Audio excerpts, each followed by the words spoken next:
Chetan.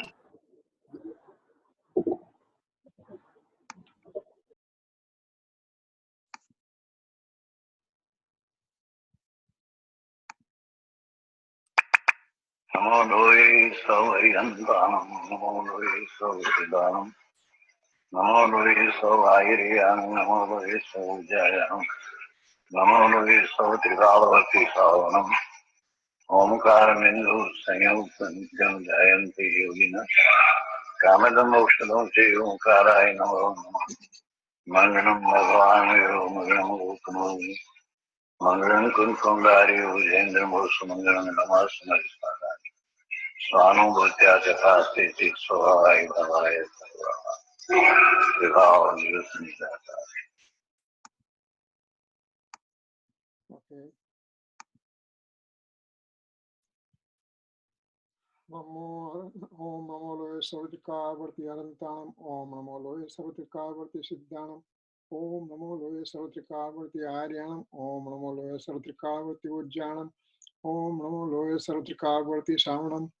Omkaram Bindu Sanyuktam Nityandayanti Yoginam Kamadam Mokdam Chaiva Omkaraya Namo Namo Namo Samaysaraya Swanubhutya Chakasate Chitsabhavaya Bhavaya Sarva Bhavantarachade Ajnanatimirandanam Gnana Anjana Salakaya Chaksurunmilitam Yena Tasmai Sri Guruve Namah Tirthankaro Jagatana Jayavantavarto Omkaranada Jinanu Jayavantavarto Jinana Samo Sarana Sau Jayavantavarto Netirthachara Jagama Jayavantavarto Namo Etirthanayakane Namo Omkaranadane Omkara Sangaryotene Namo Te Sri Kunda Kundane Aho Upakara Jinavarano Kundano Dvani Divyano Jina Kunda Dvaniyaka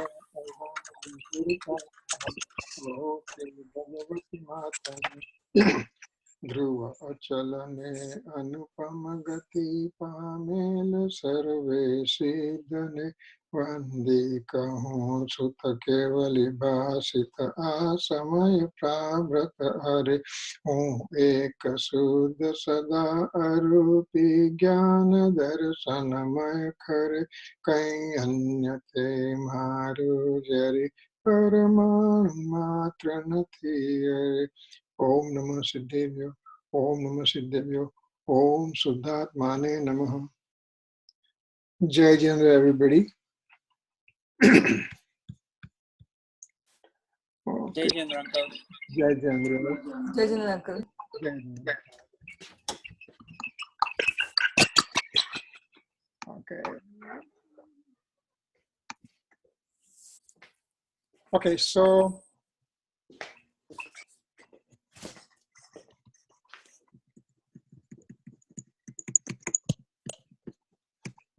start.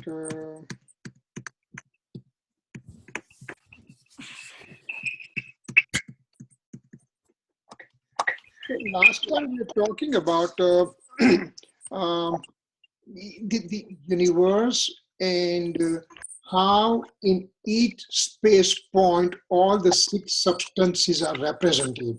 That's what we are talking. So I think it will be good to revise, because this third stanza that we are working on, Samaysar stanza third, that kind of reference will come time to time. First stanza was the invocation of blessings. Second stanza, Acharya Bhagavan said, what is the Swasamay and Parsamay, means what is the to get engrossed within self, and what is to have engrossment in the alien substances. Now in this third stanza it says that every substance of the universe, they are beautiful if they are in their innate form. If they are in the diluted form, then their beauty is gone. So this is what it is talking about, that how substances can be in the innate form and how the substance in the altered form could be not having its own beauty. So first we are going to talk the cosmic space.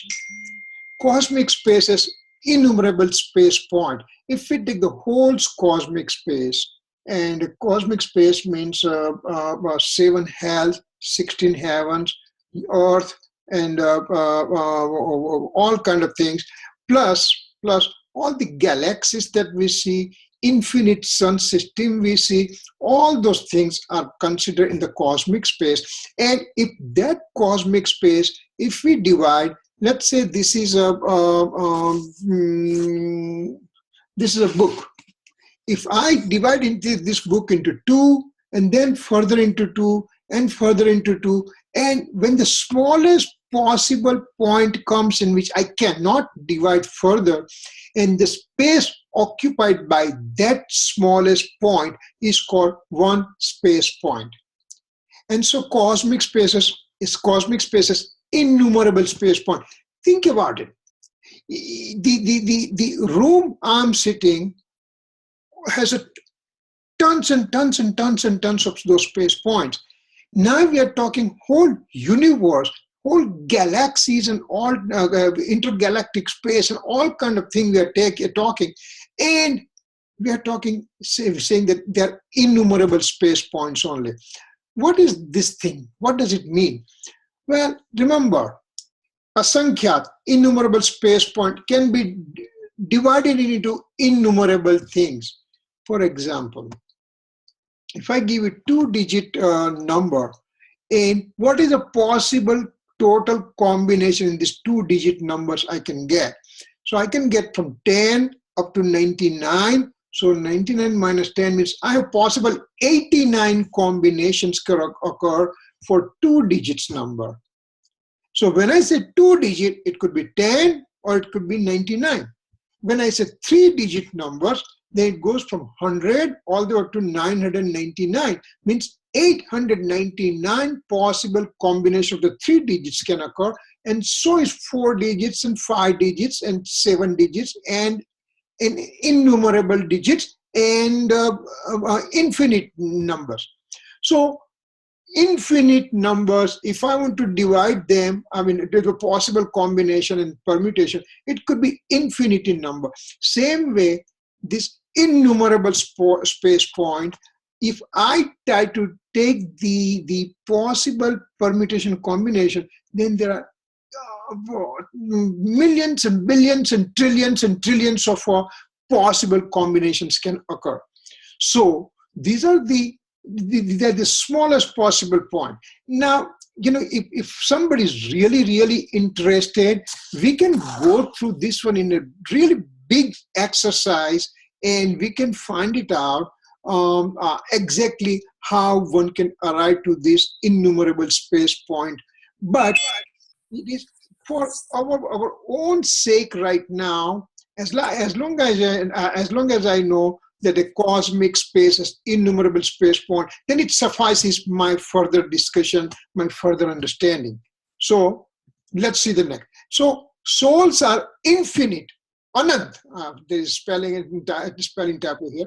Soul is infinite, means Anant. Now remember, innumerable and infinite. Infinite is infinite times more than innumerables. So souls are infinite in number. And Kirit, Uncle? yes. You're not sharing your screen. We only see you. Oh, okay. Oh, I'm sorry. Okay. So let me do something. What happened here? Share screen. Share screen. Now, can you see it?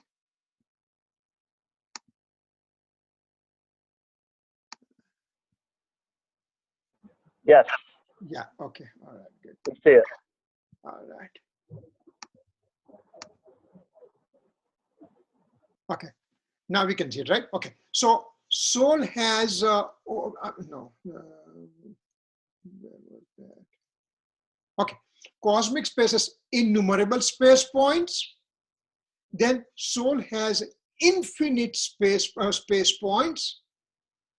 No, I mean, souls are infinite in numbers. I'm sorry. Cosmic space has innumerable space point. Now, defining cosmic space with an innumerable space point. Now we are going to put all the 6 substances in it and see what happens. So souls are infinite. Infinite souls present in an innumerable space point. That means there is already overcrowding. That means it's just like a one room. I have it, and there are about 80 people are standing there. So it's kind of standing only room, and people are rubbing each other and everything, because the room can accommodate no more than 10 people, and instead now there are 80 people there.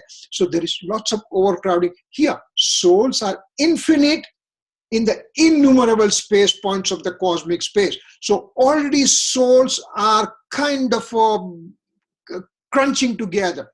For example, I'm the human body, and I have one soul, but within my body there are billions and trillions of bacteria and cells and all those things. And so they are also occupying this space point along with my soul, my body space point. So there is already overlapping occurring in the soul. Now we are going to the matter atomic particles. These matter atomic particles are infinite in numbers.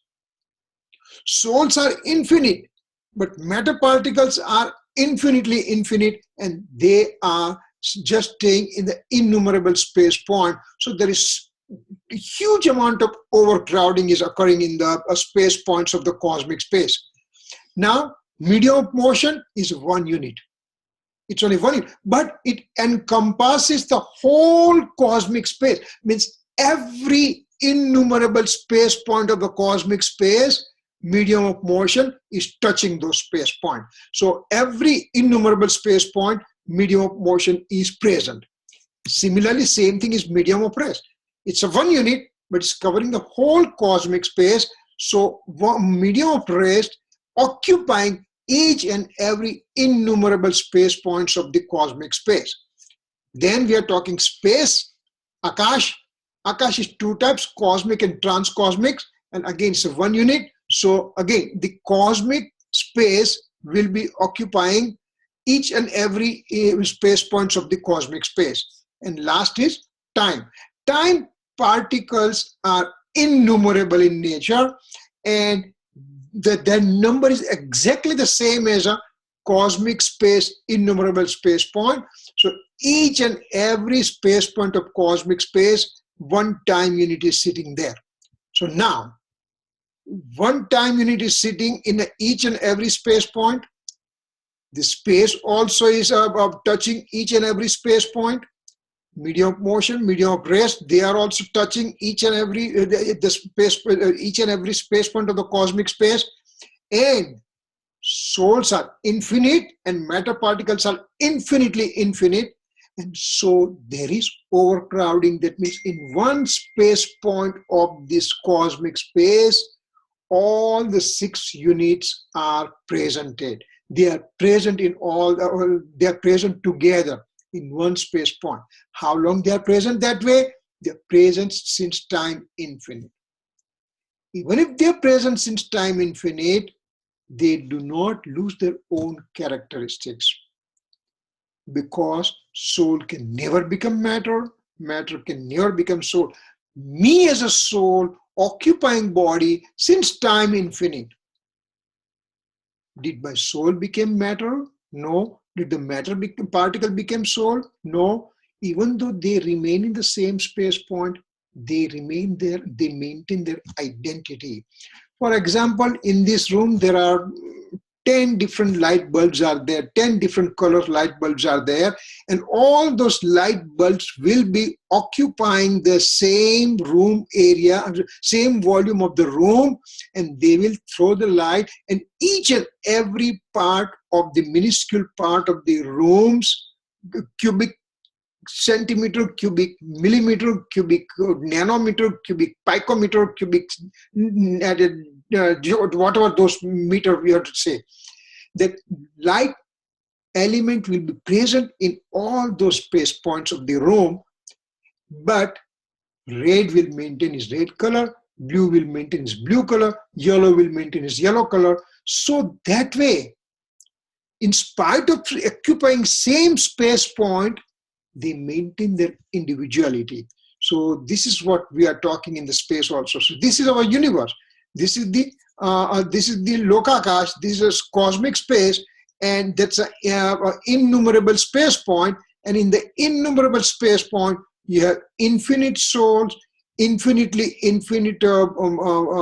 matter particles, and space, medium of motion, medium of relation, time. Everybody is represented there. So in each and every space point, all the 6 substances are present.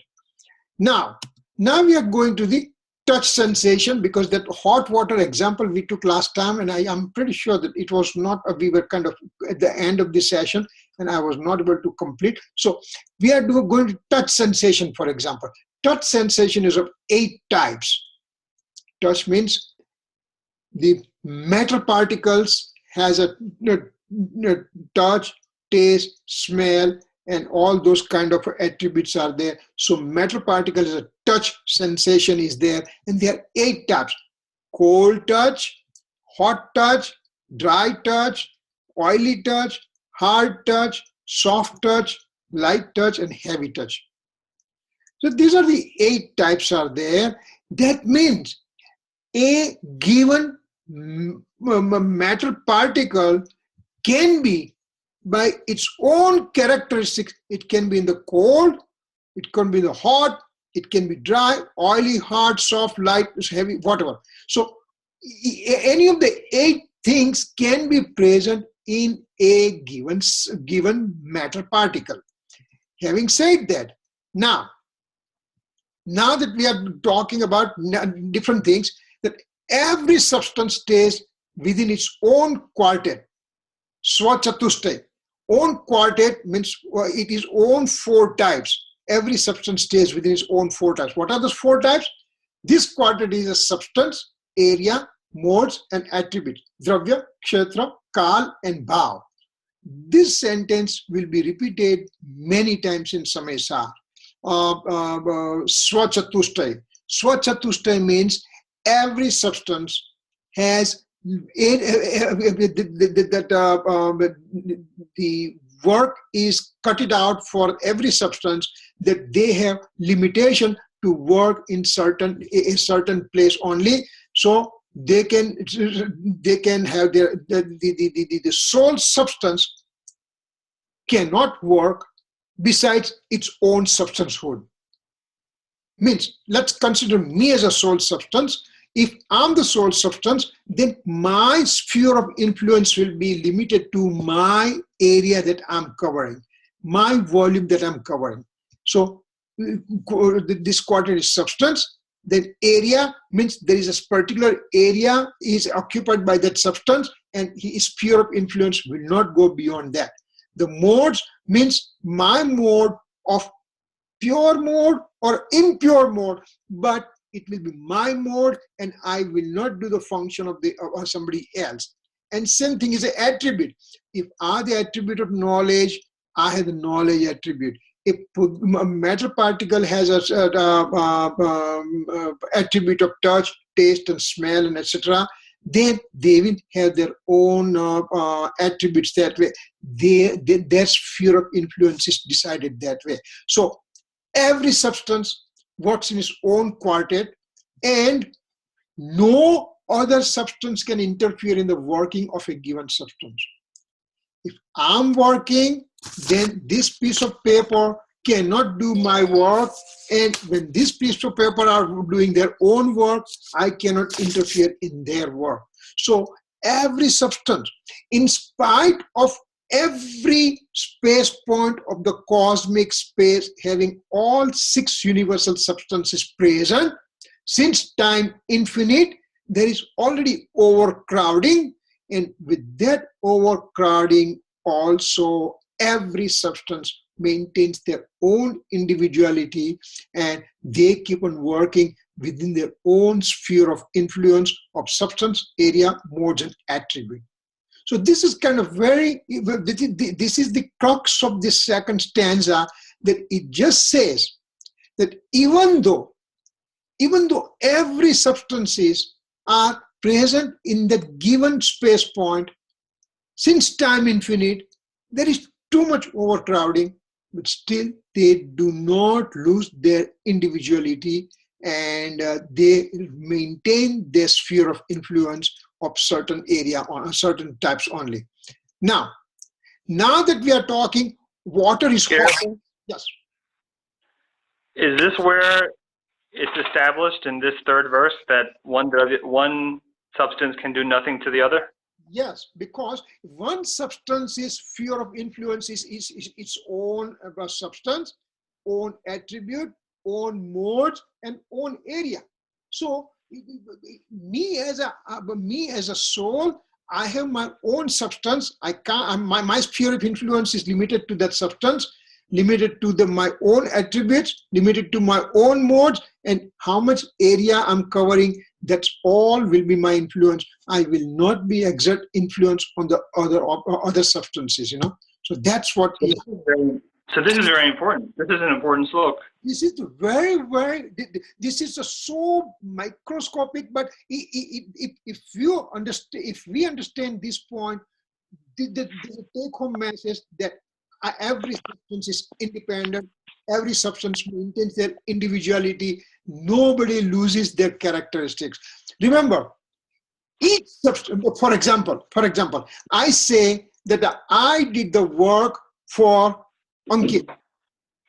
Ankit was not able to find the office, and I said, come on, I know the people, and I went out with him, and I found out a space for him, and now he has an office. So I was the reason that he has an office right now. Now, that means Ankit was supposed to do some work, and I interfere in his work. His sphere of influence was there in his own sphere, and I entered in that sphere. Now, each substance, once again, each substance has attributes and the modes. Substance cannot exist without attribute. Substance cannot exist without modes. Modes cannot exist without substance and attribute. Attribute cannot exist without substance and mode. So all those things are so concise in nature that if I said that this is a substance, that means there is already attributes are there and their modes are there. And this is their sphere of influence. Now, if I think that this is the iPod, and because I take care of it, that's why it remains in the proper place, proper shape, and nicer. This is all kind of my wrong faith, because this iPod has its own substance, attribute, modes, and area of influence. Me as a soul has my own substance, attribute, modes, and my area of influence. So my area of influence does not interfere in this the working of this iPod and vice versa. But what I do feel wrongfully, what I think that I did. I help out somebody. It was a very sick patient, and I just went and I just did whatever thing I did, and now patient is completely cured. Means I take the responsibility for patient's problem, patient's modes to become better. Remember? Yes. Okay. So what happens? That my substance has my modes and attributes. This iPod has its own substance and its own attributes and modes.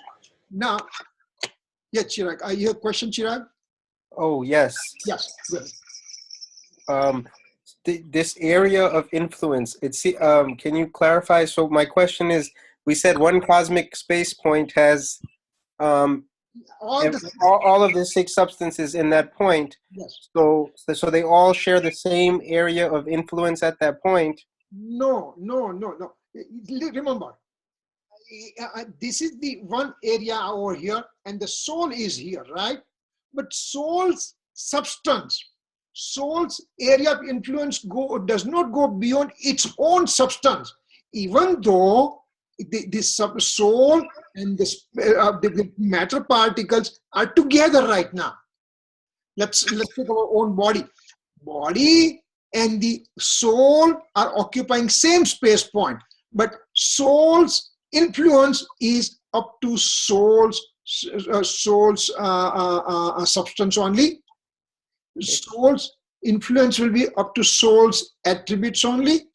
Soul's influence will be up to soul's own modes only. Similarly, body's influence is body's area, body's substance, matter particle substance, matter particles attribute, and matter particles mode. So even though they are in the same space point, but their area of influence is limited to their own substance, space, area, and attribute and modes. So those are the things. Even though occupying same space point, everybody does their own work and they don't interfere in anybody else's activities. For example, if there is a house, we have the house that we have the parents are there and 2 or 3 kids are there, 5 people are there. Even though they live in the same house, but their area of influence means the mother will do her own job, father will do his own job, and kids are going to do their own job, and nobody is going to interfere in anybody else's activities. Similarly, here, point that we are coming to, that I'm the soul and my job is to produce knowledge mode. Now, if I think that I have done the work for this iPod,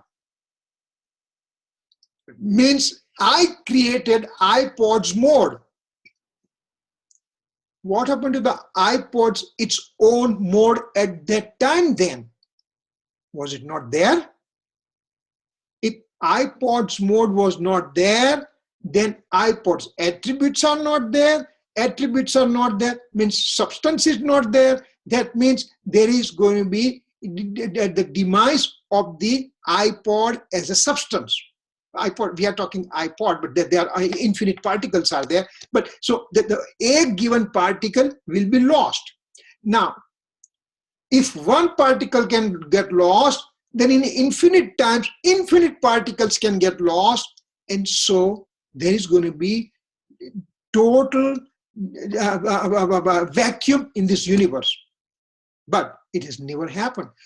Each and every substance maintains their own substance attributes and modes, and that's all they keep on working within their own sphere of influence. And so even though having same space point, but their modem operation capacities are entirely different. Does it make sense?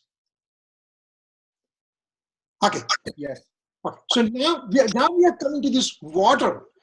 Remember, every day morning I need to have hot water shower, and if there is no hot water, I cannot take shower. And this is commonly, it happens when people live in the hostel and everything. That some kids, they go early and they just finish all the water, and later on when the kids go, remaining kids, they don't get a hot water and they start screaming. So water is hot.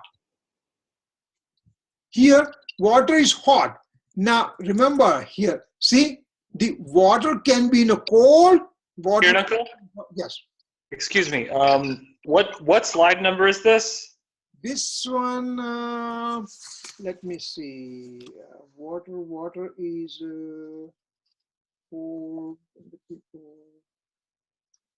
number 19, I think. Thank you. 19, yeah. So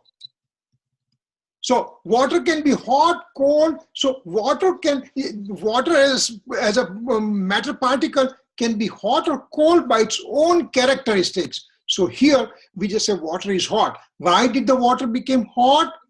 Because water as a matter particle has a touch sensation, and by its own characteristics, it could be cold, it could be in the cold form, or it could be the hot form. It cold form means that mode was a cold water mode.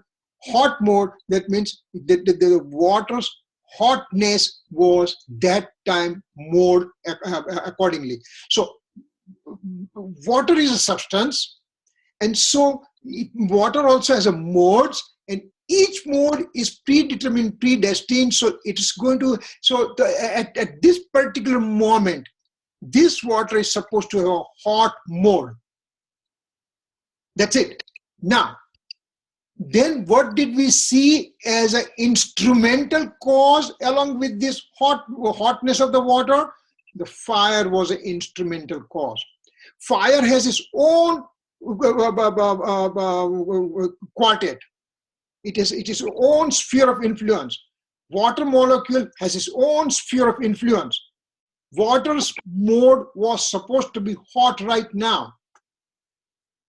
And the fire is supposed to be fire at the time. Now, water simply touches its own attributes and modes. Water does not touch the fire. Water touches its own attributes and modes, and that touch sensation has a hot mode right now. So that's why water was seen in the hot form. Now, heat is doing its own work as an instrumental cause. Heat is sitting over here. Heat is doing its own job. Its job is to provide heat, period. But water was supposed to be hot by its own doing. Water's mode is supposed to be in hot form at that time, and heat is simply present as an instrumental cause, and one must discard this attitude towards instrumental cause and aim only to the absolute factor. Means water is hot at that time also. I have to just do the discrimination in my mind that hotness of the water is a water's own characteristics, and heat, fire has its own characteristics, and both are acting as a principal cause, auxiliary cause relationship. And so water is in the hot form, and now I say because of fire, water is hot. Well, conventionally it's true, but from absolute perspective, water was hot because at that time water was supposed to be in the hot form. Fire's presence was supposed to be there at the time, so fire's presence was there. And so water became hot by itself, fire remained hot by itself. They're two entire separate substances. For example, there is a fruition of karma occurs within me. Fruition of karma, what is the karma is a matter particle. So fruition of matter particle is occurring by themselves only. And here I am, me, soul, is going in the deluded form with my own doing. So my deluded form going into myself going into deluded form or altered form, vibhav, and here from the auxiliary point of view, from the nimitt point of view, from instrumental point of view, the fruition of karma is present. So both the things are separate, but we just see the thing occurring so fast, so quick, that I think because of fruition of karma, I became angry. No, I became angry because of myself, and at that time, fruition of karma was simply instrumental cause. Fish was swimming by itself, but the water was present as an instrumental cause. Water did not make the fish swim. If water was supposed to make fish swim, then water should also make the stone swim also. But stone is sinking and fish is swimming because they have their own individual characteristics, and water provides vehicle at the time. Water provides instrumental cause at the time. That's all. So this kind of mindset, we have to have it, because these are the basic stanzas for Samaysar. When we come to sixth stanza, it is out of this world. I mean, and unless we have this kind of base settled in, stanza, which is the heart of the Samaysar. 6th stanza, 11th stanza, 13th stanza, 38th stanza, 68th stanza, and 320 stanza. All those things are the hearts of Samaysar. And so we have to have that kind of mindset, that kind of basic understanding in our mind. I see I meet I have quite a few people in the country that they are quote unquote good lecturer and well-read people, but they don't have this base. It is very difficult for them to digest that this kind of things exist, And till I understand these things, I'm not eligible to get Samyak Darshan. I want to get Samyak Darshan, I want to realize my own soul, then I have to understand this part. One must consider on the absolute triple gem. Last time a question came, let's see, is this triple gem coming? Yes. Last time we were up to here, I think. Soul is in absolute peaceful state. Yes. He also has his own form of absolute indivisible triple gem. We'll come to the point. And absolute indivisible triple gem does not touch the divided form of a conventional triple gem. Now, what is these things? Kathy had asked this question. She was there last time for the second time, but she really picked this one up very quickly and said, wait a second, how come absolute indivisible triple gem and conventional divided form of triple gem, how come they are two separate things? Now, what is absolute indivisible triple gem?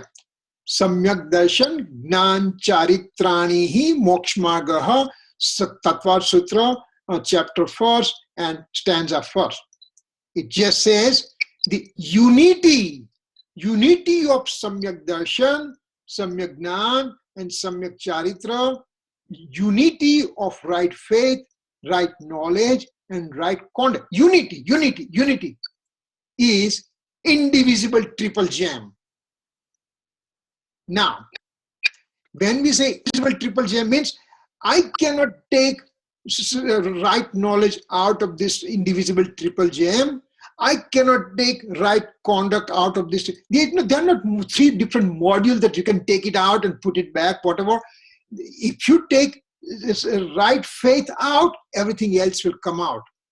If you take right knowledge out, everything else will come out because they are indivisible in nature. Now, the same indivisible triple gem, now I'm going to describe what is Samyak Darshan, what is Samyak Gnan, what is Samyak Charitra. There are right faith, right knowledge, right conduct.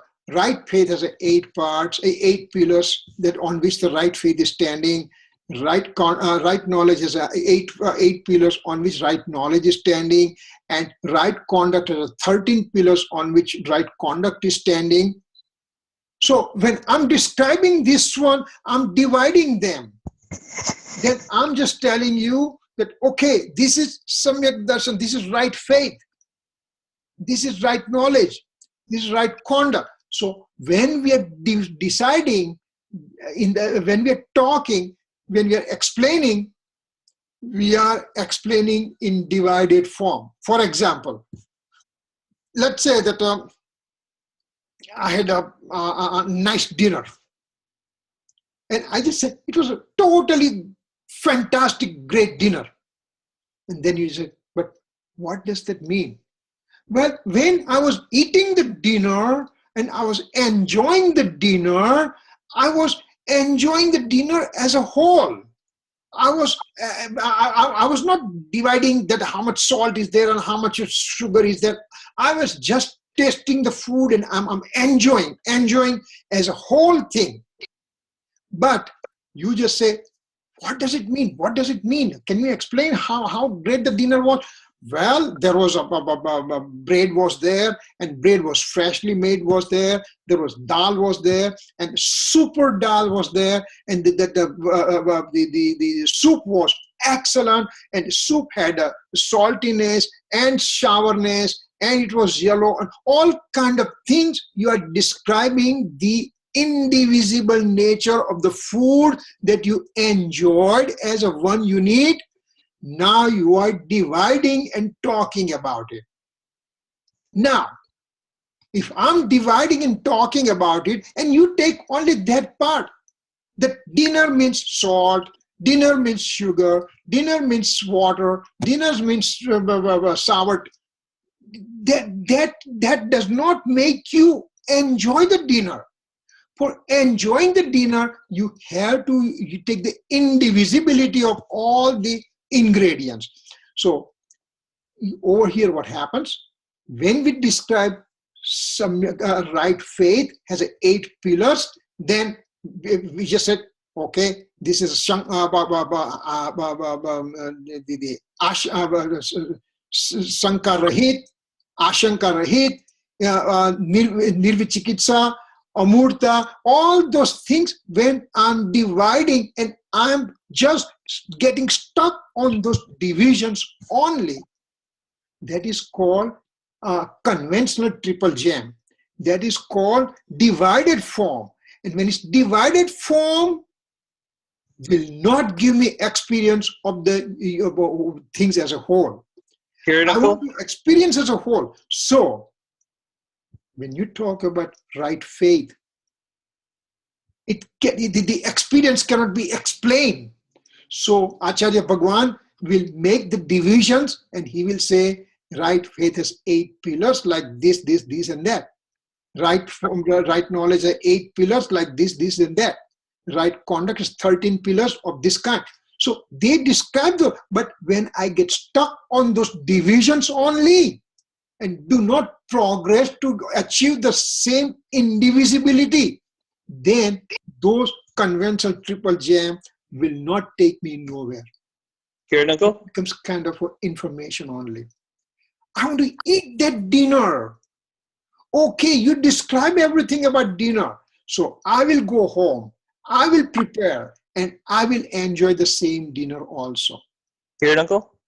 So this is the conventional triple gem and indivisible triple gem, absolute triple gem, that they will have a totally different sphere of influence, because divisions will have the influence in division way, indivisible will have the indivisible experience form. So that's why conventional triple gem that does not touch absolute indivisible triple gem. So this point is also, we have to understand, it's the same thing, but in divided form and an undivided form. If I'm drinking a fantastic juice right now, and then I'm enjoying the juice and completely, and then you just said, but tell me what it is. While I'm enjoying the juice as a whole. I'm not making any divisions in that. But when I'm describing, then I just said that yeah, it was a cool was there, it was yellow color was there was sugar was there was sour taste was there, and I'm dividing. But if I just divide and keep doing that way only, the division is not going to give me an indivisible, fantastic taste of the juice. So absolute indivisible triple gem does not touch the divided form of conventional triple gem, because their sphere of action will be totally separate. Even though Kirit uncle, I don't know if you can hear me, but I think some people are asking questions. The innate form of soul substance never touches them. Remember now. Now this is where Acharya Bhagwan is slowly pulling us deeper and deeper and deeper. Did I become angry right now? Yes, I became angry. So if I become angry, I become greedy person. I become I become deceitful person. I become egoistic person. How long those ego or the anger or greed or deceit will last within me? It will last transient time. Let's say one samay, 5 samay, 1 minute, 10 minutes, 1 day, 2 days. But will I be having anger throughout my life? No way, Jose, it won't occur. So, the thing which is transient nature cannot be my eternal nature. I am the eternal, pure, perfect, indivisible soul substance. And when I'm indivisible nature over here, and the anger, deceit, ego, pride, all those things are occurring transiently, number one. That's number one. Second thing, because it's transient in nature, they are produced because I'm putting my attention to the outside material thing. How did I become angry? Because somebody is trying to call me right now and I'm not able to answer him. And so he's getting angry that why he's not picking up phone? Why he's not? Because he is directing himself towards me. So what happens basically, anger, deceit, ego, pride, or the inclination of attachment and aversion, rag, dvesh, krodh, man, maya, lobh, occurs only when I pay attention to the alien objects, outside objects. Anger, deceit, ego, pride, inclination of attachment and aversion, they cannot occur in the innate form of the soul. If I'm in my innate form, those transient things will never happen to me. So what happens here? Even though inclination of attachment occurs within me, I am the one who is doing inclination of attachment, I'm the one who is doing rag, I'm the one who is doing dvesh, but because it is transient in nature, number one, because it's produced as a result of attention to the outside objects, that's why they are not my full nature, they are not my true nature, they are not my innate form. So even though it is occurring within me, there is a discriminative science occurs, and there is a Bhed Gnan occurs. Bhed Gnan means discriminative science, means I'm separating inclination of attachment and aversion from my innate form of the soul substance. So this is what, this is the way I'm taking my impurities out. Now there is again one more example of Acharya Bhagavan gives. The atom, every given atom, one second, hold it, okay, I'm sorry. Yes, Ankit. Your uncle, you've muted us. You can't hear us. Oh, you might want to look at your computer. Oh, okay. Let me try to unmute, okay? Bye. It was Ankit calling, I'm sorry. I was not picking up the phone. Let me see, why did I mute everybody? Stop recording. Can you hear us? No, here, is it mute? Can you hear me? Ankit, I have not muted anybody.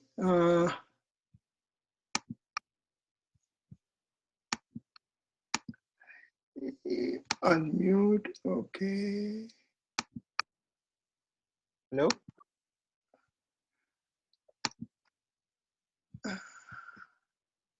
Hello? Yeah, I don't know. How can I remove? No. Turn the volume up. Audio, and it's not unmuting. To remove, no, cancel. Let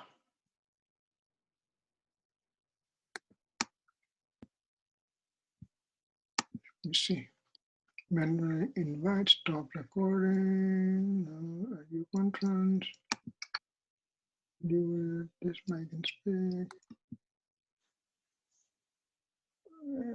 This thing's okay.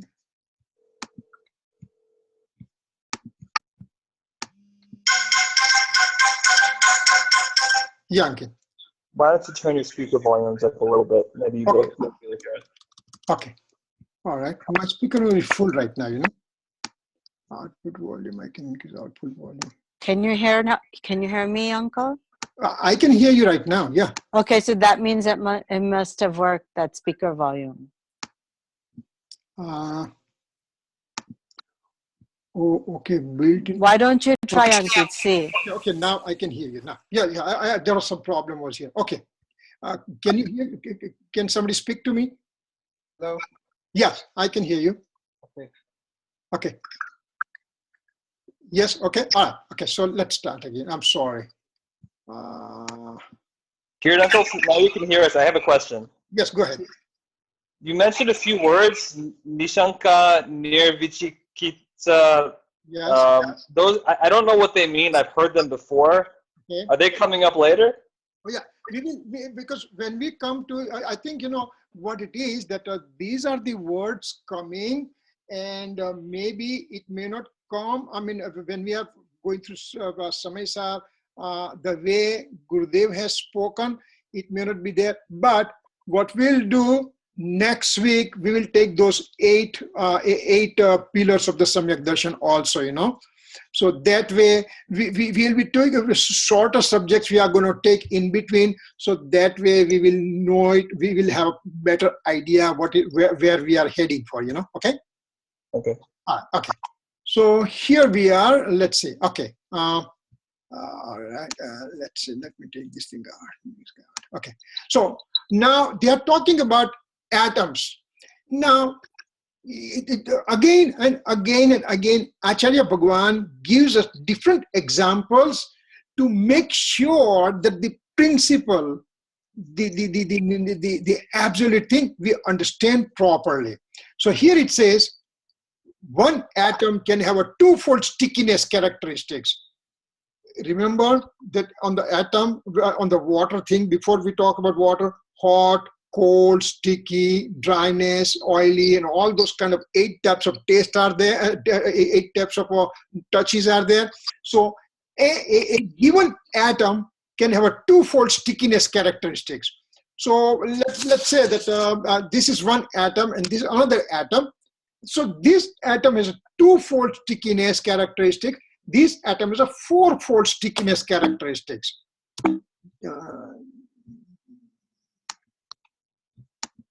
So it touches another atom with a fourfold stick. This is twofold stickiness. This guy has fourfold stickiness. Remember, they both are going to maintain their own individuality. But because there is stickiness, so they can join each other. So they are joining each other. Now what happens? What happens? At this time, the twofold stickiness converts into fourfold stickiness. This guy has a fourfold stickiness. This guy has twofold stickiness. Now they want to combine, so they both have to have fourfold stickiness. Because of fourfold stickiness, they both will stick to each other. But how did this thing happen? In the sense, the first atom with twofold stickiness, this atom has a twofold stickiness in this present mode, but in the next mode, it has its own characteristics to become fourfold stickiness. This guy is simply present as an instrumental cause. So when they combine together, these twofold stickiness guys automatically by itself becomes fourfold stickiness to match with this one, and then they get stuck to each other. So no other atom interfered in this transformation. Twofold stickiness to fourfold stickiness occurred in its own mode. Just like the water became hot by its own self in the second, in the next mode, same way, this guy has a fourfold stickiness, this guy has twofold stickiness. When he's touching this guy, they all become fourfold stickiness, but not because of this fourfold guy. It happened because of this twofold guy, its own characteristic. So again, Acharya Bhagwan is trying to tell us this individuality and independence are maintained, even though they both work together. So for example, if we just say, how many atomic particles are present in this iPod? There are infinite atomic particles present, infinite. And they all have their own sticky characteristics, and because of their own sticky characteristics, they got combined together and they took the shape of this iPod. But each and every particle maintains its own sticky characteristics, not because somebody else is interfering. So interference is not there from any substance to anybody. That's what it is. So fourfold stickiness atom was simply present as an instrumental cause. This has to become fourfold. This guy is 4 already. So this became fourfold by itself, and this was present as an instrumental cause. So again, independence of its substances. That's what it is trying to tell us right now. Now, transmigratory soul ends up with a state of inclination of attachment. Now, I'm talking transmigratory soul, means I'm talking about the persons on the mainly first Gunsthanak, means wrong faith Gunsthanak. And again, we will take Gunsthanak sometimes and as a side subject also. So right now, first Gunsthanak is a wrong belief stage, and on the wrong belief stage, I am in the state of, I end up with a state of inclination of attachment, means I end up with a rag and dvesh. Now, fruition of the material karma are simply present in the form of instrumental cause. When I am going, me as a soul going into the rag and dvesh, inclination of attachment and aversion, then on this side, there is a presence of a karma fruition simply standing as an instrumental cause. I want to read right now, and the light over here becomes instrumental cause. The page has its own, the page will be reflected on my eye, and I'll be able to read the page, but simply light was present as an instrumental cause. Here again, karma and soul both are in their own state and have their own independent modes, and one does not interfere in the working of the others. So again, same principle. Now, if someone believes that while contemplating conventional form of activities like charity, compassion, worshipping, etc., he can obtain right faith, then he is totally in the wrong concept. This is Gurudev Kanji Swami keeps on telling every lecture, several times in a lecture, he will say that when I'm doing charity towards others, I'm showing compassion towards others, I'm worshiping to the omniscient Lord. All these things are conventional forms of activities. And if I think that by doing that one, I will get Samyak Darshan, means absolute form of experiencing of my soul, then it's a total wrong concept. Remember one thing here. It doesn't say that you should not do charity. It doesn't say you should not do compassion. It doesn't say you shouldn't do the worshipping. But if I believe that those activities are beneficial to my soul, then it's a wrong concept. Remember, I can do, let's see what side comes next. Oh, okay. Remember that I'm capable, me as a soul, capable of 3 things. 2 things mainly, but 3 things. 3 things in this. I could be in the inauspicious form, Pap Bhav. I could be in the auspicious form, Shubh Bhav, or I could be in my innate form. Only 3 things possible. And out of these 2 are called impurity of the soul. Inauspicious thought process, auspicious thought process, and innate form. These 2 are called impurity, and this one is called purity form. So, if there are total 3 things I can do, I'm not in my innate form right now. If I'm in the innate form, that means I have Samyak Darshan, but I'm not in the innate form. Samyak Darshan is not there. That means I can do possibly two activities, inauspicious or auspicious. And now in this slide, it says, conventional form of activities like charity, compassion, worshipping, etc. does not give me, by doing that one, I cannot get right, I can get right faith. That's a wrong concept. Means, if I'm doing these things and I believe that it is good for my soul, then it's a wrong concept.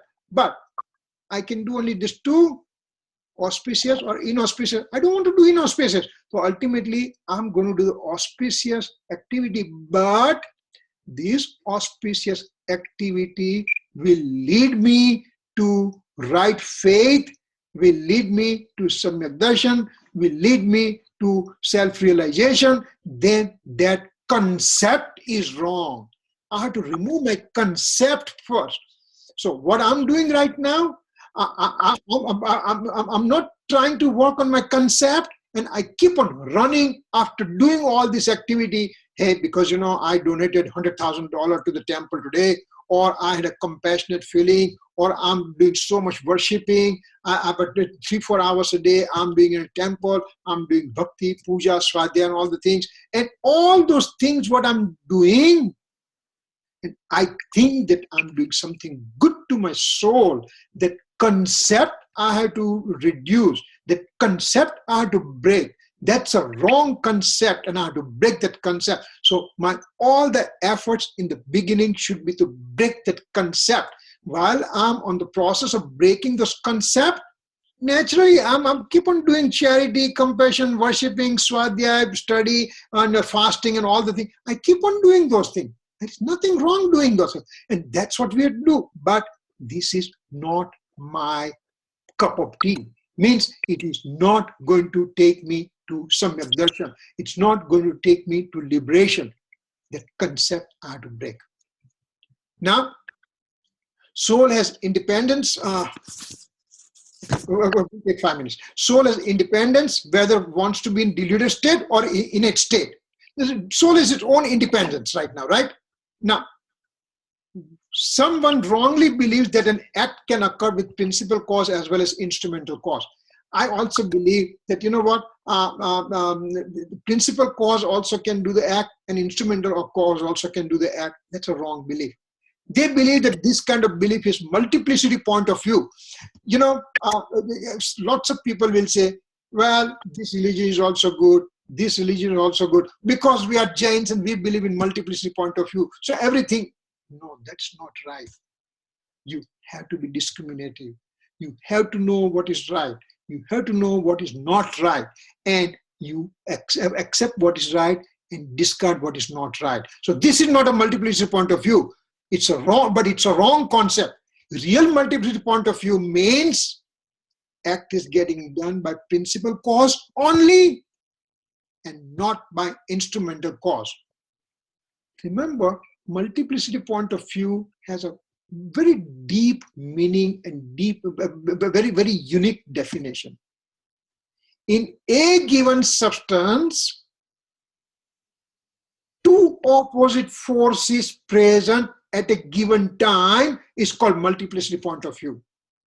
Once again, in a given substance, two opposite viewpoints are present at a given time. That is called multiplicity point of view. For example, are you using, excuse me, Kirit, are you using viewpoint as a synonym for paryay? No. The multiplicity point of view, we are not, because it will be present in the paryay only. Okay. Multiplicity point of view will be expressed in the form of paryay only. But we are not talking paryay. We are talking about multiplicity, anekantvad definition, multiplicity point of view definition. What is multiplicity point of view? Well, you are good too, and Chirag is good too, and because everybody is good, so it's a multiplicity point of view. No, that's not true. Kirit, uncle? Yes. Oh, would you mind if I try to answer that question? I'm actually studying that right now in Jain Tattva Darshan. Go ahead, yes, please. Anekantvad is Vastunu Swarup. So any Vastu, its real nature is Anekantvad, which means that there are two mutually opposing natures that are coexisting in that substance. Yes. So for example, a pair of mutually contradictory natures would be, it is both constant and it is both permanent and impermanent. So any substance in the universe has that pair as a part of it.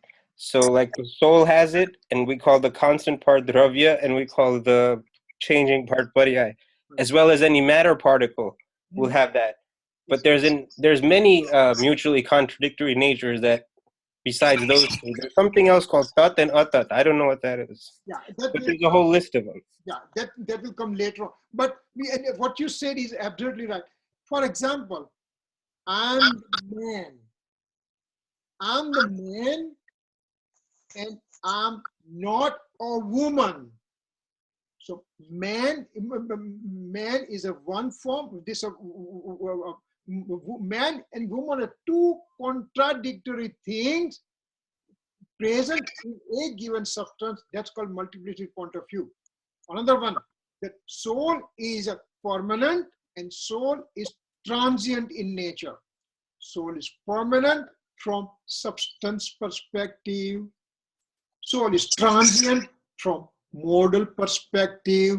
So when we say soul is permanent as well as transient, so the two mutually contradictory things present in a soul substance, that is called multiplicity point of view. When I describe two different substances with multiplicity point of view, comparing two, for example, well, other philosophy is also good, and Jain philosophy is also good because we believe in multiplicity point of view. No, we are talking two different entities right now.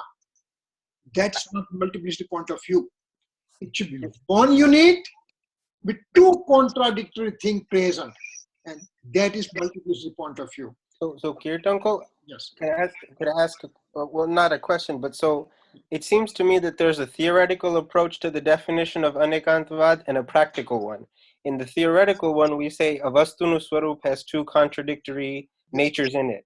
But another description that they give, another approach that they give for anekantvad is anant dharmo, a vastunu swarup anant dharmo. So like a keri, it has an infinite number of ways you can describe it. You can say the keri is green. Yes. You can say that it's sweet. And if you go on and on and on, so that is also anekantavad. Yes. That, because again, remember, and you are just bringing the point, it is present in a given substance. We are not tagging that, the banana is sweet and bitter melon is a bitter. No, that's not anekant. Only all the characteristics present in a given substance, that will be multiplicity point of view. If we take infinite potentials of a given substance, mutually contradictory things present in a given substance, then also is called multiplicity point of view. For example, last thing we can take, that soul is one and many. How come one? From the substance perspective, soul is one. But soul has an infinite attribute, and so soul from the attribute perspective has a multiple infinite division within. So these are the called multiplicity point of view. And this is the one, but time and time after, if you see, lots of people will make a kind of not right notion about multiplicity point of view, but we have to have proper understanding for this multiplicity point of view, and that's going to help us out, Okay, I think we are already 15 minutes about, 10 minutes about. Any more questions? Before you go, can you explain this last line? Real multiplicity point of view means the act is getting done by principal cause and not by instrument. What does that mean? Means, now remember, what people believe that, act is getting done by water is getting hot by water alone, and fire is also the reason for getting water hot. So that's why they are saying what we are saying. Principal cause is water, and instrumental cause is fire. The two substances are individual, independent, and non-dependent on each other. Now, if I say water has its own characteristic, that's why it became hot, and also water became hot because the heat was there. So from both the angles, I say it's right, and that's wrong. Real multiplicity point of view will be in one substance only. There won't be two different units that you can just give a multiplicity point of view. So principal cause and auxiliary cause. I'm becoming angry just because Chirag is making me angry. Now, but no, I'm becoming angry because the mode is occurring within me. So I'm becoming angry, and Chirag is also making me angry. So is a principal cause becoming principal cause is important, or the instrumental cause is important? Instrumental cause is merely present, cannot take part in the action of the principal cause. So that's what it says. Real multiplicity point of view means act is getting done by principal cause only and not by instrumental cause. So that also in principal cause only action occurred and not the instrumental cause. Instrumental cause is not in the picture here. So for affirmative purpose, principal cause. For negation purpose, instrumental cause. And that's what it means. That affirmation and negation both are present in the same substance. Make sense? Okay. All right. So I think we will stop over here because I wanted to go next slide and next, and then there. But I think we will take another time there. We'll just go through it. Okay. All right. Okay. If there's no question, then we can possibly start closing. Sarva Mangala Mangalyam Sarva Kalyana Karakam Pradhanam Sarva Dharmanam Jainam Jaitu Sasanam Jaitu Sasanam Javani ke Gyan se Sujhe Lokalo Sovani Mastaka Namo Sada Deta Huda. Nova Namuka Mantra.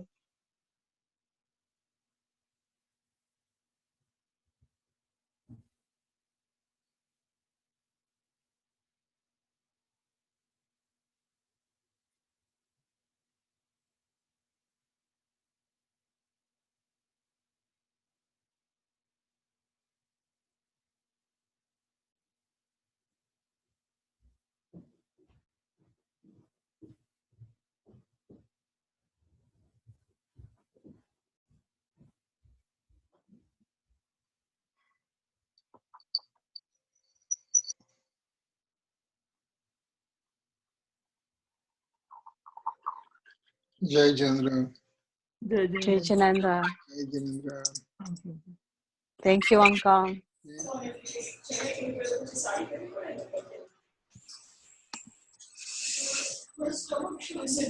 Thank you, Kirit. Bye. Thank you.